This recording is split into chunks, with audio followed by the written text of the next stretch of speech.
Welcome. In this video, we're going to introduce the concept of angular motion and look at some of the basic units that we will use throughout this course for looking at angular kinematics. So why do we want to look at angular motion when we're talking about biomechanics, especially when we're talking about human biomechanics? And one of the main reasons is that if you think about it, there are really no joints in the human body that actually move in a straight line. So all of the joints in the body are actually rotational joints. They move things in an angle. So even if you're thinking about when you have motions that appear to be linear, let's say running forward in a straight line like this, that linear motion is actually a highly coordinated combination of a bunch of angular motions. So if you really want to do an in-depth analysis of human movement, we really have to understand angular motion.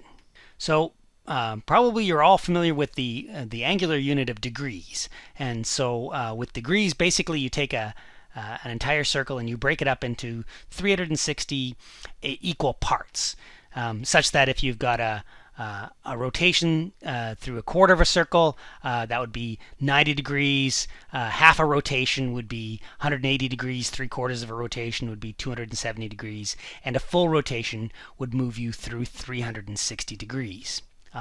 And most of you should be fairly familiar with degrees. In this course and in a lot of the biomechanics and kinematics, we also have to introduce another angular unit, and you may be familiar with this. And so maybe the best way to introduce this newer angular unit is to start with this type of setup. So we've got those two yellow lines, and you can think of that top line having moved through an arc, that green arc, through an angle of theta. So the angle between those two yellow lines, we're going to call that theta. And you can think of that arc actually as lying on a circle, and we'll give that circle a radius. So the radius is the distance going from the center to the outside edge of that circle. And you can think of a point sitting on one end of that arc, and it moves through along that circle, along the radius. And the path that it follows will be known as the arc length. We'll call the arc length, we'll give it the letter S. So it's the length of that red line that point passed as it was following through that angle, through that arc along the radius.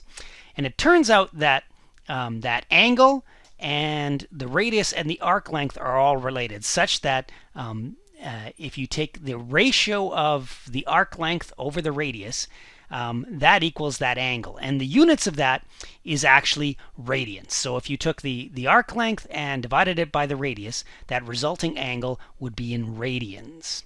And that would happen no matter how big or small that circle was.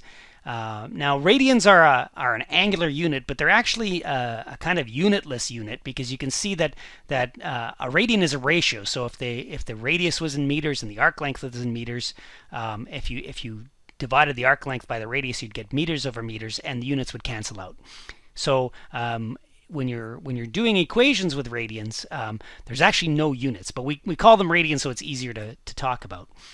So if we have this relationship now that says that an angle in radians is equal to the ratio of the arc length over the radius. But the question is then, so we know there's 360 degrees in one revolution, but how many radians are there in one revolution? So to answer that question, we have to talk about a very particular characteristic of circles. And this has been known since ancient times, that if you take the circumference of a circle, so the distance all around the outside edge of the circle, and the diameter of a circle, so the distance from one side to the other crossing through the middle, if you take the ratio of those two things, so you take the circumference divided by the diameter, you always get the same number. And that doesn't matter how big or small the circle is, you always get this same number.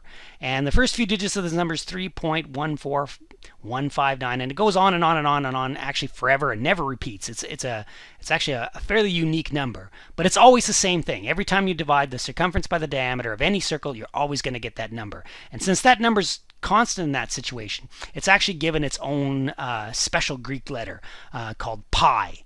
So pi is just a placeholder for the number 3.14159 whatever. So that pi just means 3.14. It's not its own kind of unit. It's just a placeholder for that number.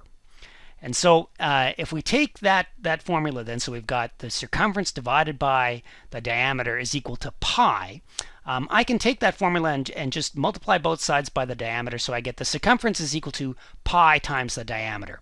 And I know that the diameter is just 2 times the radius, so I can also say the circumference is equal to 2 times the radius times pi. And so I can take that formula then again and rearrange it like this, so that I can say that 2 times pi is equal to the circumference divided by the radius. So this is getting us a little closer to figuring out how many radians there are in one circle. Because if we think back to a couple of slides ago, we saw the formula for angular displacement in radians, and it was the angular displacement is equal to the ratio of the arc length divided by the radius. So if we look back over on the left-hand side, if we think about what the circumference is actually the arc length all the way around the entire circle. So through one revolution, if you go one revolution, the arc length is actually the circumference. So then, if we kind of combine those two things together, if we want to know the angle in radians around an entire circle, so one revolution, we take the arc length all the way around, which is the circumference, divided by the radius, and now we know that that value is 2 times pi. So this tells us that there are 2 pi radians in one revolution, or approximately 6.28 radians in one revolution.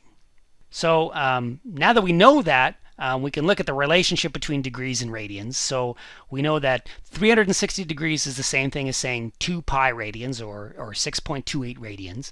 And we can look at those other relationships. So probably the other most common one is that 180 degrees is pi radians. So if you take half a circle, it's half of 2 pi, which is pi. So we have 180 degrees equals pi radians, and 90 degrees is pi over 2, or 1/2 a radian.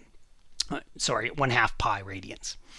And so with those relationships, then we can easily convert between the two things. So any one of the ratios between those the degrees and radians will do as a conversion.